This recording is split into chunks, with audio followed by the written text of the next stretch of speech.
El tema que nos va a ocupar esta mañana es un microorganismo del cual se tiene por fortuna una endemicidad relativamente baja en nuestro país, pero que es una causa de preocupación a nivel mundial porque es la única causa de meningitis infecciosa en los humanos que es transmisible de humano a humano.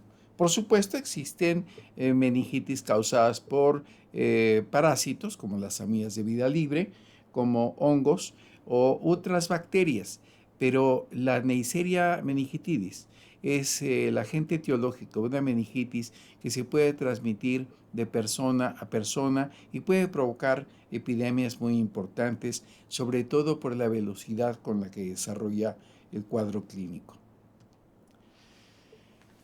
Neisseria meningitidis es un patógeno bacteriano humano obligado que sigue siendo una causa de meningitis epidémica y sepsis a nivel mundial. Se han realizado avances en nuestra comprensión de la biología y la patogenia de este microorganismo, de la epidemiología global, la transmisión, el transporte, la susceptibilidad del hospedero, la fisiopatología y la presentación clínica de sus infecciones. Tenemos vacunas antimeningocócicas conjugadas para algunos de los grupos más importantes de este microorganismo, como el A, el C, el Y, W135.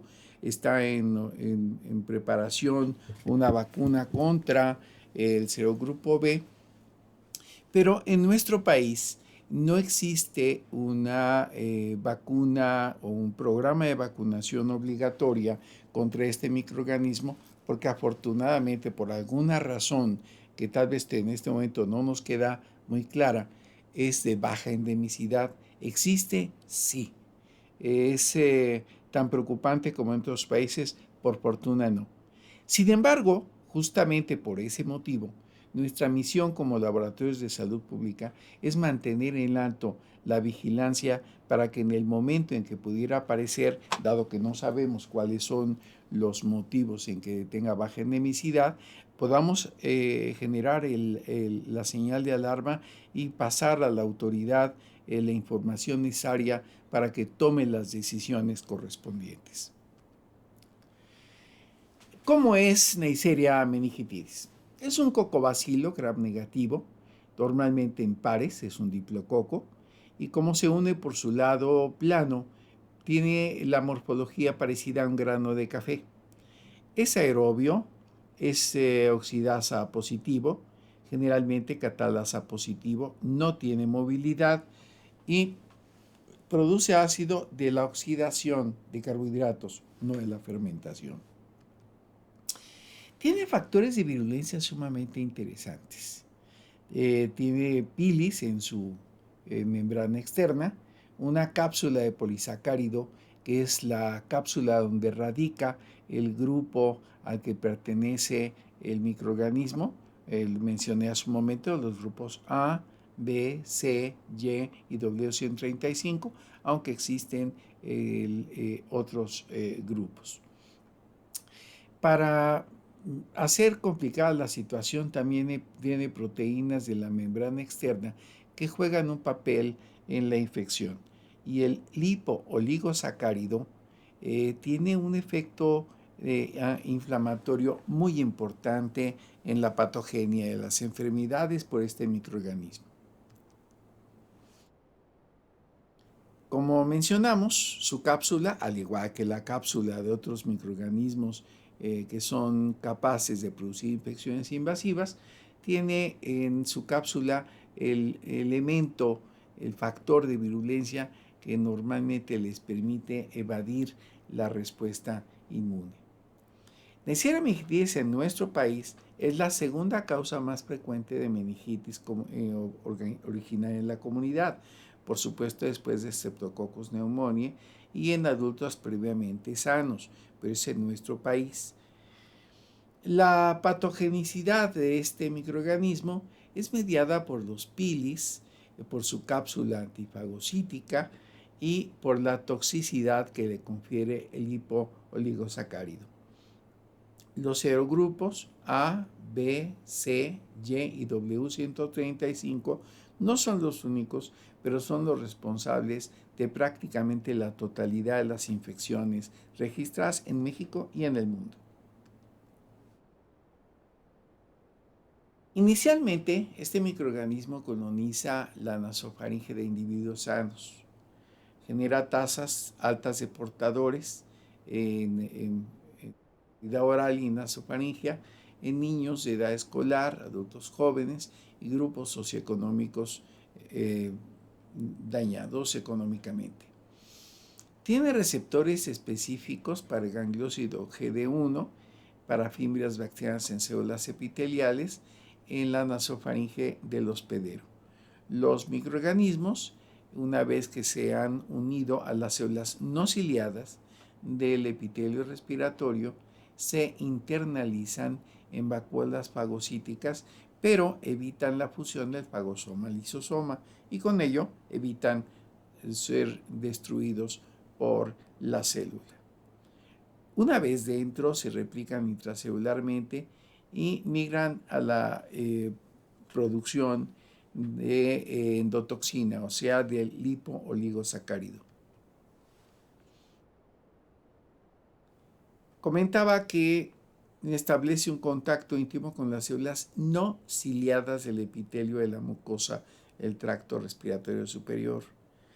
Y es muy importante notar que ingresa a las células antes de migrar de regreso a las superficies de las células para transmitirse a un nuevo hospedero. Los portadores asintomáticos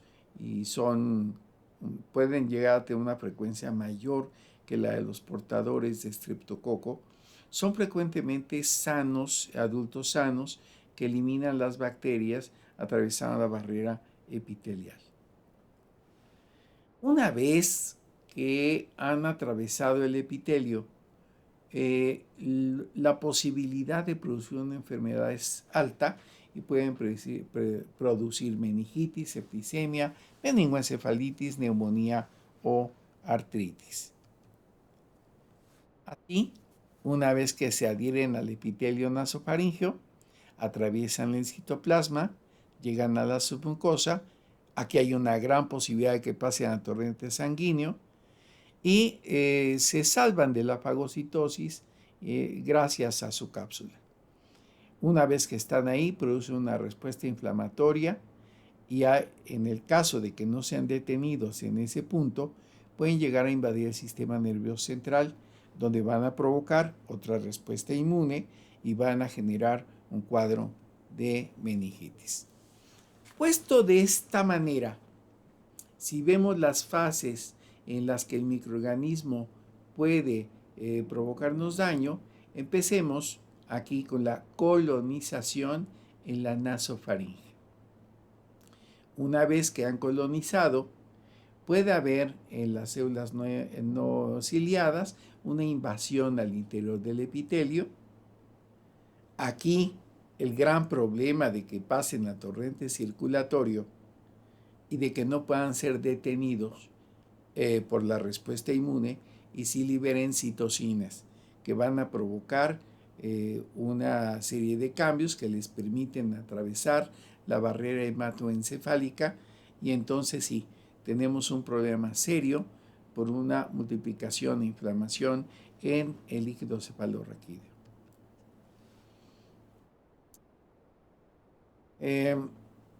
Una vez que decía meningitis cruza el epitelio y que, como vemos, llega a la monocapa a través de los fagocitos, entra en la forma de caballo de Troya, es decir, en fagocitos que están infectados. En individuos susceptibles, una vez dentro de la sangre, Neisseria meningitis puede sobrevivir, multiplicarse, diseminarse por el cuerpo y sistema nervioso central. En fin, la imagen fue más elocuente que lo que he comentado.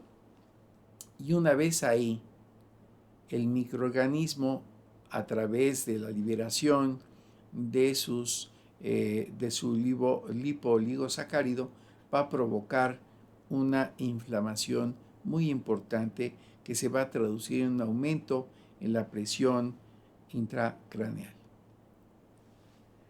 Normalmente la enfermedad meningocócica ocurre entre 1 a 10 días después de la exposición. La mayor parte de las veces se presenta como meningitis y, como toda meningitis, esta se caracteriza por la aparición repentina de cefalea, fiebre, rigidez de cuello, con mucha frecuencia acompañada de náuseas, vómito en proyectil, fotofobia y, por supuesto, es altamente probable una alteración del estado mental. Aproximadamente el 40% de las personas con esta enfermedad pueden presentar sepsis y cuando es por este microorganismo se le conoce como meningococcemia. La meningococcemia tiene características muy interesantes, dado que este microorganismo es exclusivo del ser humano. Los seres humanos son sus huéspedes naturales, se transmiten de persona a persona por aerosoles de las secreciones de tracto respiratorio, más en condiciones de hacinamiento, el contacto cercano con personas que tengan la infección. Por ejemplo, esto sucede mucho en familias, hay brotes en familias, guarderías, unidades militares, prisiones y otros entornos institucionales. En particular, nosotros hemos tenido la experiencia de brotes intrafamiliares en prisiones, en escuelas, y ha sido muy importante la transmisión por su rapidez. La mayor incidencia es en menores de 1 a 5 años, y a medida que disminuyen los anticuerpos maternos pasivos y a medida que madura el sistema inmunológico de los bebés, esto es más frecuente, aunque por supuesto también ha generado brotes entre adultos. Esta es una imagen de un líquido cefalorraquídeo con la evidencia de una meningitis meningocócica. Pueden ustedes ver macrófagos y pueden notar que fuera de los macrófagos, pero también dentro, están estas bacterias que parecen grano de café. Ahí se puede ver más de una bacteria con esa forma tan típica de la Neisseria fuera de células y ocasionalmente dentro de macrófagos. De esta manera podemos repetir, podemos sintetizar en que el Neisseria meningitidis es una bacteria que habitualmente habita en las vías respiratorias altas, pero que tiene la posibilidad de ocasionar enfermedades muy graves como la meningococcemia, la meningitis y la sepsis. Ya saben ustedes que la meningitis es una entidad que se caracteriza por una inflamación de las meninges, y con el aumento del volumen de las meninges inflamadas, hay un aumento en la presión del líquido cefalorraquídeo. Como sabemos, los líquidos son incompresibles, entonces la presión de esta inflamación se da directamente sobre el parénquima cerebral. ¿Qué genera esto? Genera fiebre, disminución del apetito, irritabilidad, somnolencia excesiva, vómito en proyectil, cefalea muy intensa, rigidez de cuello, dolor de espalda, y puede provocarnos manchas y equimosis y púrpuras en la piel. Como vimos hace un momento y como podemos imaginarnos, las formas de contagio son las de cualquier microorganismo de transmisión por aerosoles. Es decir, las formas de contagio pueden ser estornudos, tos, compartir utensilios, contacto físico cercano y el tener contacto con manos sucias o contaminadas. Una vez que se genera la infección, ya comentamos que la mayor parte de las ocasiones el cuadro que se genera es una meningitis, pero también puede provocar, una vez que hace una sepsis, un síndrome de una evolución muy tórpida, muy rápida, que se llama síndrome de Waterhouse-Friderichsen. Es una hemorragia de las glándulas adrenales y genera trombosis y daño en los órganos. Puede haber entonces una meningococcemia, que es un paso en el torrente circulatorio con o sin meningitis, y esto va a generar fiebre, cefalea, náusea, vómitos, dolor musculoesquelético y sobre todo una equimosis que pasa o que puede pasar de petequias a púrpura y de ahí a gangrena. También puede quedarse como neumonía en adultos mayores. Esta es una imagen de las petequias que pueden producirse como consecuencia de la meningococcemia. ¿Y qué es lo que lo provoca? Lo provoca el hecho de que las bacterias en torrente circulatorio activan una serie de respuestas de interleucinas que dan como resultado una coagulación intravascular diseminada. Y esto es lo que genera estas lesiones tan típicas. ¿Qué veríamos si tenemos un caso de meningitis? Pues en el frote de líquido cefalorraquídeo se pueden ver cantidades de diplococos gram negativos, pueden ser intra o extracelulares en polimorfonucleares. Si sembramos esta muestra de líquido, vamos a encontrar colonias no hemolíticas, transparentes, no pigmentadas, en agar chocolate, que va a tener un mayor desarrollo en la atmósfera húmeda con un 5% de CO2. Estas colonias van a ser oxidasa positivas y vamos a poder prevenir esta situación a través de la vacunación. Ahora, no profundizo mucho en el diagnóstico de laboratorio porque mis compañeros tienen esa misión y no quisiera ahondar en lo que ellos nos van a presentar con mucho más detalle. Lo que sí quiero comentarles es que a partir de que identificamos no solamente la presencia de Neisseria meningitidis, sino sobre todo que somos capaces de identificar el serotipo, vamos a ver cómo hay un desplazamiento en el tiempo. Aquí, por ejemplo, ustedes pueden ver que en México hemos tenido un desplazamiento donde el grupo C fue mayoritario unos años, pero en estos últimos años, sobre todo de 2019 para acá, el serogrupo Y ha sido particularmente frecuente en nuestro medio.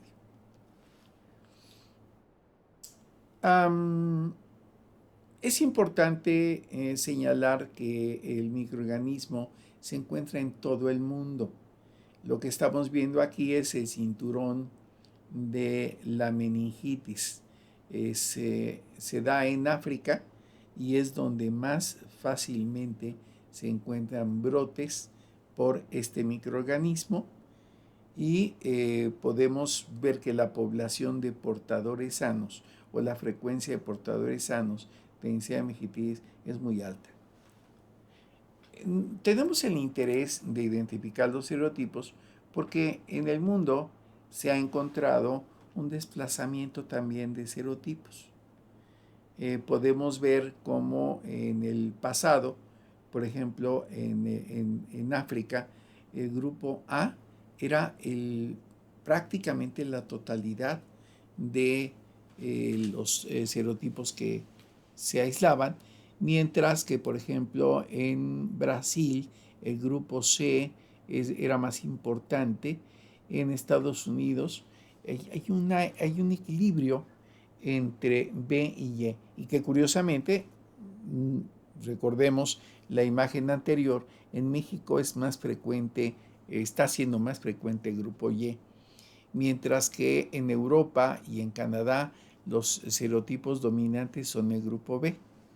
También en el caso de Oceanía y de Asia, el grupo B es con todo el más importante. Volvemos a México, pero ahora en la distribución geográfica. Noten cómo a lo largo de 2008 a 2020 ha habido un cambio importante en donde en diferentes entidades, siendo todos el mismo país, tenemos una distribución distinta de los serotipos. Y por ejemplo, en el grupo en Jalisco tenemos un grupo Y muy importante. En otros tenemos el grupo C, pero como comenté hace un momento, se ha venido distinguiendo el grupo Y. Y de esta manera tenemos en los últimos meses la detección de casos de Neisseria meningitidis de grupo Y, por ejemplo, en Nuevo León. Ahora, ¿qué tiene de importancia esto?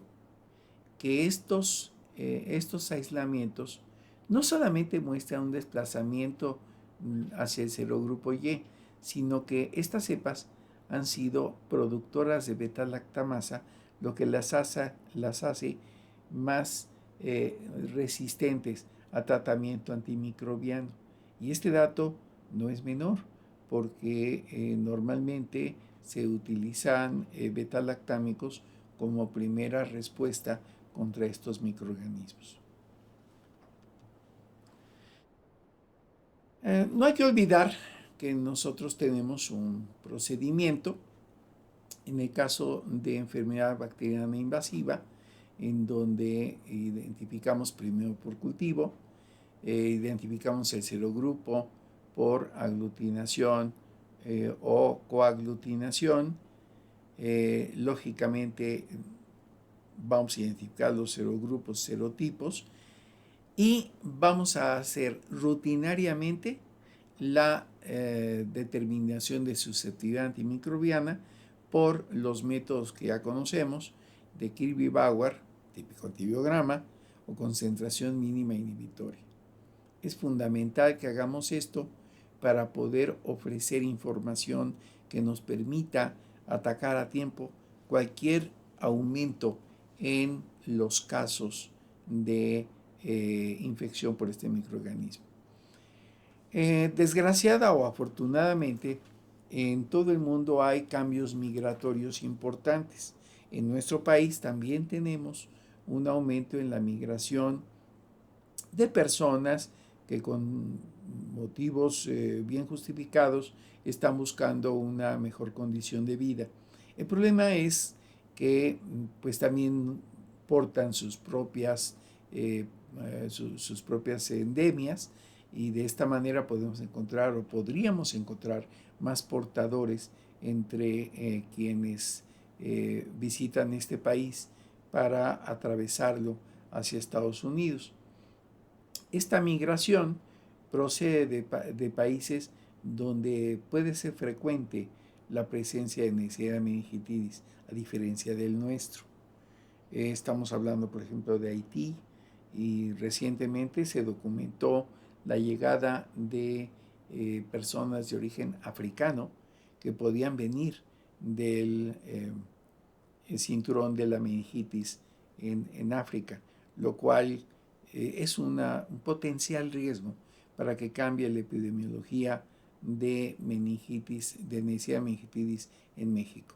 Es por eso que tenemos que tener doble cuidado para poder detectar, identificar y clasificar los casos de las cepas asociadas a casos de meningitis.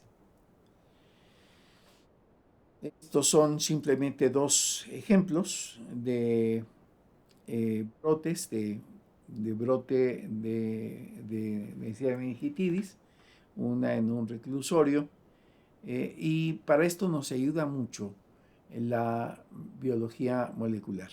El laboratorio que nos apoya, el laboratorio de bacteriología molecular de este mismo departamento, es una enorme ayuda para determinar en caso de brote la asociación entre los aislamientos reportados. Pues esa es nuestra tarea, no olvidar que la población depende de lo que nosotros detectemos. Y muchísimas gracias por la atención que me han prestado a esta alocución.